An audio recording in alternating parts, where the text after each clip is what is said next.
جہاں کے اوراق جنگ و جدل اور تخت و تاج کی رسا کشی کے واقعات سے بھرے ہیں، وہاں تخت و تاج پر بیٹھنے والے انہی شاہوں کے عشق کی خوشبو جگہ جگہ بکھری پڑی ہے۔ ان کے دل کا گداز اور محبوب کے آگے ان کی بے بسی دل میں عجیب سا سوز پیدا کر دیتی ہے، جبکہ دنیا میں ان کی سرکشی اور بہادری کے قصے زبان زد عام ہوتے ہیں۔ بس اسی کو زندگی کے نشیب و فراز کہتے ہیں۔ کہیں ہریالی اور کہیں ویرانی ڈیرا ڈالے ہوتی ہے، مگر تخت و تاج کا سفر کبھی نہیں رکتا۔ چنگیزی دور میں عشق کی دلگداز داستان اور بادشاہت ایک قوم سے دوسری قوم میں منتقل ہونے کے دہشت انگیز واقعات۔ عشق و سینہ قسط نمبر 1۔ خوارزم کے دارالحکومت خیوا کے شاہی دربار میں امیر تیمور کے ایلچی کی آمد کا اعلان ہوا تو خوارزم کے بادشاہ یوسف صوفی کے چہرے پر عجیب سا اضطراب پھیل گیا۔ اس نے بے چینی سے شاہی دربار کے بڑے دروازے کی طرف دیکھا۔ اس وقت وہ ایک ہی بات سوچ رہا تھا کہ امیر تیمور نے اس کے بھیجے ہوئے تحائف منظور کیے ہیں یا نہیں۔ اس نے بے قراری سے پہلو بدلا تھا۔ اسی لمحے امیر تیمور کا ایلچی اندر داخل ہوا۔ اگرچہ وہ مروجہ آداب شاہی بجا لایا، مگر اس کے حرکات و سکنات چغلی کھا رہی تھی۔ اس روئے زمین پر امیر تیمور سے بڑھ کر کوئی عظیم الشان شہنشاہ نہیں ہے۔ ترکمان بادشاہ یوسف صوفی کے ماتھے پر بل پڑ گئے، لیکن اس نے کمال ضبط سے کام لیا۔ ایلچی نے آگے بڑھ کر امیر تیمور کے بھیجے ہوئے قیمتی تحائف پیش کیے۔ امیر تیمور نے شہنشاہ خوارزم کے بھیجے ہوئے تحائف قبول کر لیے ہیں اور بے حد مشکور ہیں۔ ایلچی نے دست بستہ ہو کر کہا، امیر نے درخواست کی ہے کہ بادشاہ کی دختر نیک اختر شہزادی خانزادی کا رشتہ امیر کے بڑے لڑکے جہانگیر سے طے کر دیا جائے۔ یوسف صوفی تل ملا اٹھا۔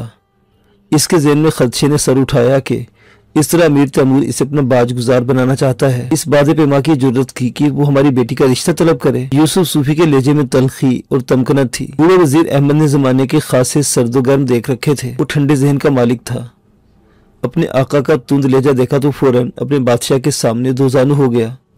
حضور، اس پیغام پر ٹھنڈے دل سے غور فرمائیں۔ ایسا کرنے سے ماوراء النہر کے امیر سے ہمارے تعلقات مضبوط ہو جائیں گے۔ یوسف صوفی نے خاصی پرتعاش اور جلالی نظروں سے احمد کی طرف دیکھا، پھر ایلچی سے مخاطب ہو کر اسی لہجے میں بولا، میں نے خوارزم کو تلوار اور نوکے سینہ پر جیتا ہے اور اب بھی تلوار ہی اسے مجھ سے لے سکتی ہے۔ ایلچی واپس آ گیا۔ جواب سن کر امیر تیمور کے رگوں میں دوڑنے والا چنگیزی خون کھول اٹھا۔ اس کی چھوٹی چھوٹی آنکھوں میں غیظ و غضب کی آگ سلگ اٹھی۔ اب امیر تیمور کا رکنا مشکل تھا۔ جو آنن فانن امیروں اور سرداروں کو پیغامات بھیجے گئے، اس صحرا کے سینے پر اس کے قدموں کے نقوش ایک بار پہلے بھی پڑ چکے تھے۔ ایک ماہ کے اندر اندر اس کا لشکر خیوا کا محاصرہ کر رہا تھا۔ خیوا کو سر کرنے کے بعد تیمور اور گنج پہنچا۔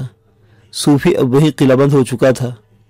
یہاں منجنیقوں اور دوسرے محاصرہ شکن ہتھیاروں کی ضرورت تھی اور ان کے تیار کرنے کے انتظامات شروع کر دیے گئے۔ یہ انتظامات جاری تھے کہ صوفی کی طرف سے پیغام آ گیا، ہم اپنے ساتھیوں کا خون کیوں بہائیں؟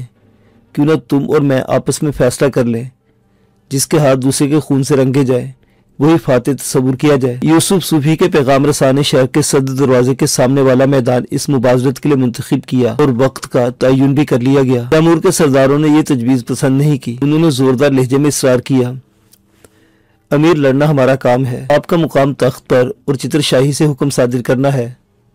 یہ مناسب نہیں کہ آپ اپنا مقام چھوڑیں۔ ہر ایک نے اس مبارزت میں اس کی جگہ لینے کی درخواست کی، مگر اس نے انہیں خوارزم کے بادشاہ کے پیغامات کی طرف متوجہ کیا کہ اس نے اسے للکارا ہے، اس کے افسروں کو نہیں۔ چنانچہ امیر نے پیغام رساں سے کہا کہ وہ ضرور صدر دروازے کے سامنے آئے گا اور اکیلا۔ جب مبارزت کے لیے جانے کا وقت قریب ہوا تو تیمور کے افسروں کے چہروں پر گھبراہٹ تھی، مگر ان کی طرف متوجہ ہوئے بغیر وہ اپنی تیاری میں مشغول تھا۔ ہلکی کڑی دار زرہ بازو پر ڈھالی، کمر بند و تیغ اور سر پر سنہری کلغی دار آہنی خوش سجائے، جب وہ لنگڑا کر گھوڑے کی طرف بڑھا تو اس کے چہرے پر دل فریب مسکراہٹ کھیل رہی تھی۔ بہت کم لوگ یہ جانکاری رکھتے ہیں کہ امیر تیمور کا ہی خاصہ تھا کہ وہ میدان محاذ میں بیک وقت دونوں ہاتھوں سے لڑنے کی خداداد صلاحیت رکھتا تھا، یعنی اس کے ایک ہاتھ میں تلوار ہوتی اور دوسرے ہاتھ میں کلہاڑا۔ ایک ہی وقت میں وہ دونوں کو بخوبی چلانا جانتا تھا۔ بہرکیف گھوڑے پر سوار ہو کر اس سے پہلے کہ وہ لگامیں ڈھیلی چھوڑتا، بوڑھے امیر العلماء زین الدین نے جذبات پر قابو نہ رکھ سکے اور افسروں کی صف سے نکل کر انہوں نے تیمور کے گھوڑے کی رکاب تھام لی اور درخواست کی، امیر ایک عام سپاہی کی حالت میں لڑنے نہ جائیں۔ مگر امیر نے کوئی جواب نہ دیا، بلکہ تلوار نکال کر چپٹی طرف سے وار کیا۔ زین الدین وار بچانے کی غرض سے پیچھے ہٹے اور گر پڑے۔ وہ تنے تنہا اپنے لشکر سے روانہ ہوا۔ منجنیقوں کی قطاروں کے بیچ سے ہوتا ہزاروں سپاہیوں کی خاموش نگاہوں کے سامنے سے گزر کر درمیانی میدان میں صدر دروازے کے سامنے پہنچا۔ صدر دروازے پر خیوا والوں کا جو ہجوم تھا انہیں مخاطب کر کے تیمور نے کہا، اپنے بادشاہ صوفی سے کہو کہ امیر تمہارا منتظر ہے۔ یوسف صوفی باہر نہ نکلا۔ تیمور تنگ آ گیا اور للکار کر کہا، جو اپنے عہد کا ایفا نہیں کرتا اس کی سزا موت ہے۔ اس نے گھوڑے کی باگ موڑی اور آہستہ سے اپنے لشکر کو چلا۔ وہ غصے اور طیش میں بھرا ہوا تھا، مگر اس کے تمام امراء، سردار اور افسر اس کے استقبال کو آگے بڑھے۔ ہزاروں کے لشکر سے نعرے بلند ہوئے، نقارے پر زر پڑی اور ہزاروں گھوڑے ہی نہیں آئے۔ امیر تیمور کے الفاظ کو شاید تائید غیبی میسر تھی۔ یوسف صوفی جلد ہی بیمار پڑ گیا۔ اس واقعے کے چند دنوں بعد وہ اورگن کے شاہی محل کے ایک آراستہ کمرے میں بستر مرگ پر پڑا زندگی کی آخری گھڑیاں گن رہا تھا۔ اس کے پلنگ کی پائنتی پر اس کی بیٹی خانزادی بیٹھی سسکیاں لے رہی تھی۔ وہ قدرت کا ایک حسین شاہکار تھی۔ یوسف صوفی نے کراہتے ہوئے آنکھیں کھولی اور چند لحظے کے لیے خانزادی کو خاموشی سے دیکھتا رہا۔ پھر اچانک اس کی آنکھیں ڈبڈبا گئی، بولا، ہمیں بہت افسوس ہے کہ ہم اپنی پھول سی بچی کو بے یار و مددگار چھوڑے جا رہے ہیں۔ خدا تعالیٰ تمہاری حفاظت کرے۔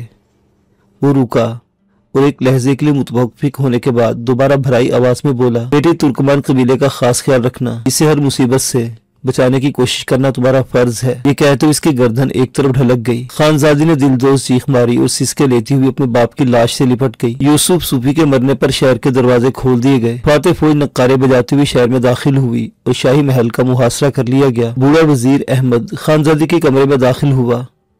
وہ اس وقت مغموم کھڑی کچھ سوچ رہی تھی۔ شہزادی صاحبہ، اگر اجازت ہو تو شاہی محل کی چابیاں تیمور کے افسروں کے حوالے کر دی جائے، احمد نے گلوگیر لہجے میں کہا۔ خانزادی جیسے خیالوں سے چونکی۔ ایک لہجے کے لیے اس کی آنکھوں میں چمک دکھائی دی جو جلد ہی معدوم ہو گئی۔ اس نے اس بات میں سر ہلایا اور دوسری طرف دیکھنے لگی۔ بوڑھے وزیر احمد نے اپنے قدم دروازے کی جانب بڑھائے، مگر دروازے پر جا کر رک گیا اور مڑ کر خانزادی کی طرف دیکھنے لگا جو اب دبی دبی سسکے لے رہی تھی۔ یہ دیکھ کر احمد کی آنکھوں میں بھی آنسو بھر آئے۔ وہ واپس لوٹ گیا اور شہزادی کے سر پر اپنے ہاتھ رکھ دیے۔ شہزادی صاحبہ، اب رونے سے کام نہیں بنے گا، آپ کو ہمت نہیں ہارنا چاہیے اور صبر سے کام لینا چاہیے۔ یہ کہہ کر وہ کمرے سے باہر نکل گیا۔ امیر تیمور اور یوسف صوفی کے وزیروں کے درمیان طے ہوا کہ خانزادی کو جہانگیر کی دلہن کے طور پر روانہ کیا جائے اور خوارزم کو ایک صوبہ بنا کر جہانگیر کو وہیں کا حاکم بنا دیا جائے۔ پہلے سب نے خانزادی کی آمد کو برسوں یاد رکھا اور گنج کے ترکمان بادشاہ کی لڑکی کی پذیرائی اتنی شان و شوکت سے کی گئی۔ مغربی دروازے کا خیابان قالینوں سے ڈھکا ہوا تھا اور تیمور کے منقش فرش پر کم خواب اور اطلس کے تھان بچھے ہوئے تھے۔ اس کے استقبال کو مملکت کے وزراء، تاواچی اور علمبردار علم اور چتر شاہی کھولے سجے ہوئے تھے۔ گھوڑوں پر سوار ایک طویل قطار میں کھڑے تھے۔ وہ شام اتنی حسین تھی کہ وقت کی گردش صدیوں اس کی یادوں سے محو نہ کر سکی۔ غروب آفتاب کے وقت ہوا شامیانوں کو لوریاں دیتی ہوئی معلوم ہوتی تھی۔ درختوں میں رنگین چراغ رنگ برنگے پھولوں کا منظر پیش کر رہے تھے۔ سندل کی خوشبو خیموں کے قریب اڑ کر چاروں طرف پھیل رہی تھی۔ تیمور مہمانوں کی قطاروں کے درمیان پھر رہا تھا اور اس کے غلام مہمانوں کی دستاروں میں موتی اور جواہرات بکھیر رہے تھے۔ یہ گویا ہر شے مسحور کن تھی۔ وہاں غم و اندو کے لیے کوئی جگہ نہ تھی۔ بڑے شامیانے کی چھت آسمان کی صورت نیلے رنگ کی بنائی گئی تھی، جس میں ہیروں کی چمک ستاروں کی ٹمٹمانے کا نقشہ پیش کرتی تھی۔ دلہن کا کمرہ کم خواب اور زر بفت کے پردوں سے آراستہ کیا گیا تھا اور اس کا پلنگ عہد قدیم کی شہزادی قدسیہ کے پلنگ کی طرح خوبصورت تھا۔ جہیز اور تحائف جو خانزادی اپنے ساس سسرال لائی تھی وہ حسب دستور دکھائے گئے۔ تیمور نے ساتھ کے کمرے میں وہ تحائف سجوا کر رکھوائے جو جہانگیر کی طرف سے دلہن کو پیش کیے گئے تھے۔ ان میں زرری کمر بند، زر و جواہر، لال و گوہر، مشک نافہ، کم خواب، اطلس اور ململ کے تھان، قیمتی لبادے، بہترین گھوڑے اور حسین و جمیل کنیزیں شامل تھی۔ رات گئے جب جہانگیر دلہن کے کمرے میں داخل ہوا تو خانزادی کا دل زور زور سے دھڑکنے لگا۔ میں کتنا خوش نصیب ہوں کہ خوارزم کا چاند سمرقند کی زمین پر اتر آیا ہے اور اس وقت میری نظروں کے سامنے ہے۔ کہتے ہوئے جہانگیر نے خانزادی کا گھونگھٹ اٹھایا۔ وہ کس مساسی گئی، اس کے دل کی دھڑکن تیز ہو گئی۔ جہانگیر نے خانزادی کے خوبصورت تھوڑی کو اوپر اٹھوایا۔ اس کے چاند سے چہرے پر پسینے کے قطرے موتیوں کی طرح چمک رہے تھے۔ بارے حیا سے گھنیری پلکیں جھکی ہوئی تھی۔ چند لحظے وہ اسے خاموشی سے دیکھتا رہا۔ خانزادی نے جھجکتے جھجکتے اپنی پلکیں اوپر اٹھائیں۔ اس کے سامنے اس کے خوابوں کا شہزادہ مسکرا رہا تھا۔ جہانگیر کا جی چاہا کہ وہ ان جھیل سی آنکھوں میں ڈوب جائے۔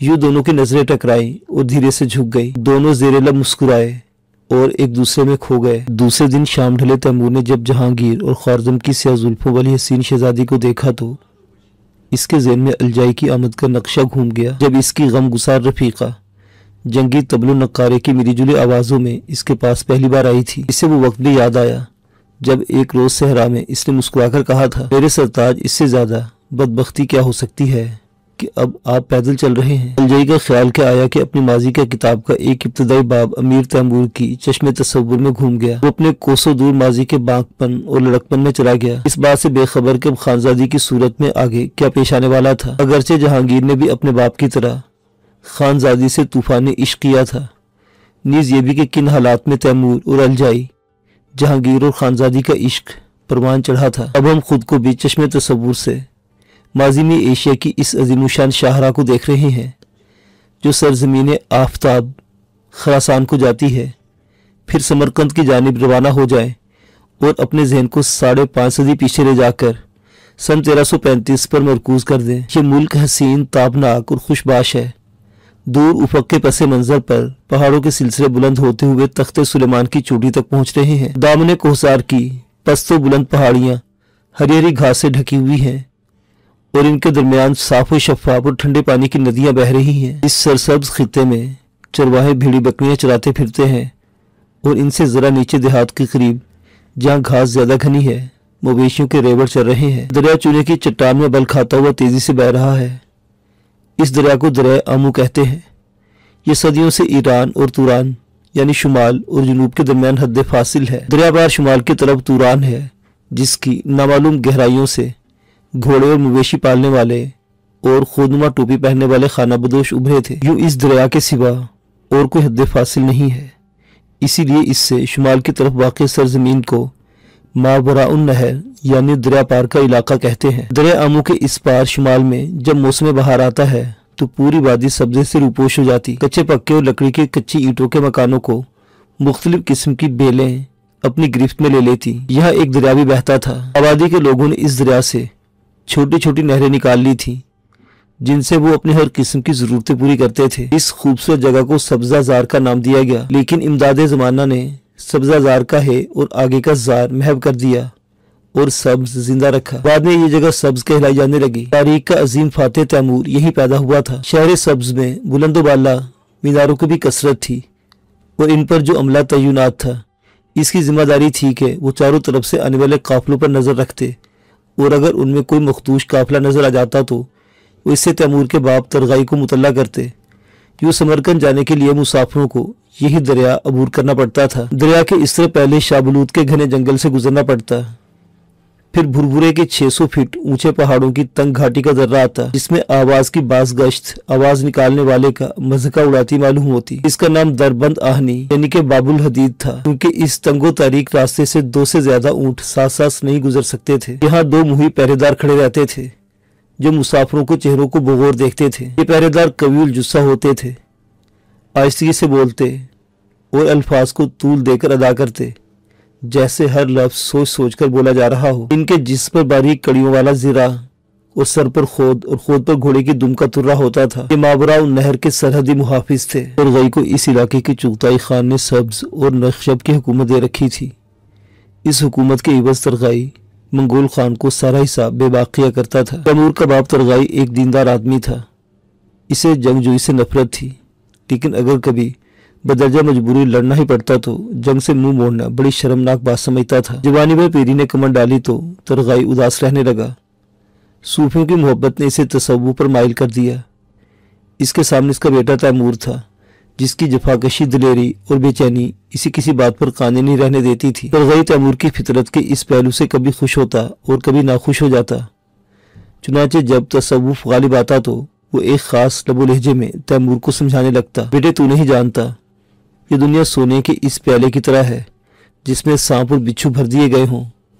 میں خود تو اس دنیا سے تنگ آ چکا ہوں، تیرا پتہ نہیں کیا حال ہے۔ تیمور پر ان باتوں کا کوئی اثر نہیں ہوتا، لیکن کچھ ہی دیر یا دنوں بعد ترغائی پر ایک دوسری کیفیت طاری ہو جاتی۔ اس کیفیت میں ایک روز اس نے بڑے ولولے سے تیمور سے کہا، بیٹے شاید تجھے نہیں معلوم کہ چنگیز خان کے جد اعلیٰ میں سے ایک کا نام تومین خان تھا۔ یہ اس وقت کی داستان ہے جب خان اعظم چنگیز خان ابھی پیدا نہ ہوا تھا۔ 17-18 سالہ تیمور کی آنکھوں میں یکایک چمک پیدا ہوئی اور اب وہ اپنے باپ کی باتوں میں غیر معمولی دلچسپی لے رہا تھا۔ ترغائی گردن جھکائے بڑی دلچسپی سے کہہ رہا تھا، تومین خان کے 2 جڑواں بیٹے پیدا ہوئے، اس نے ان میں سے ایک کا نام قبل خان اور دوسرے کا جولی خان رکھا۔ جب قبل خان اور جولی خان جوان ہو گئے تو ان دونوں نے ایک ہی رات میں